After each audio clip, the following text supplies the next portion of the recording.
હવે વાત નવસારીની કે જ્યાં નવસારીથી એક વિકલાંગ વ્યક્તિ આશંકામાં ઘેરાયો અને ત્યારબાદ તેની પાસેથી ગાંજો મળી આવ્યો, જ્યાં વિકલાંગતાની આડમાં ગાંજો વેચી રહ્યો હતો આ શખ્સ આ દિવ્યાંગ યુવક પર કોઈને આશંકા ન થાય તે માટેના પ્રયત્નો કરતો હતો, પણ નકલી પતંગમાં તે આ પ્રકારે ગાંજો વેચતો હોવાની વિગતો મળી હતી અને 50,000ના મુદ્દામાલ સાથે તેને પકડી પાડવામાં આવ્યો છે। ગાંજો સપ્લાય કરનાર વ્યારાની મહિલા વોન્ટેડ જાહેર કરવામાં આવી છે। આ ઉપરાંત અહીં ખેરગામ પોલીસે આરોપી સામે હવે વધુ કાર્યવાહી હાથ ધરી છે, જ્યાં વિપ્રેશ મોએ અને વાસુદેવ જોશીની ધરપકડ આ સમગ્ર મામલે કરવામાં આવી છે। વિકલાંગતાની આડમાં તેણે આ ધંધો શરૂ કર્યો હતો।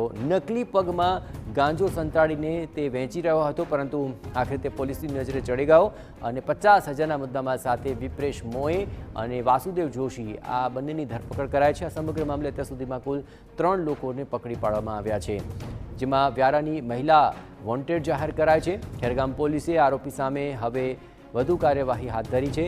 2 ઝડપાયા છે, 1ની શોધખોળ ચાલુ।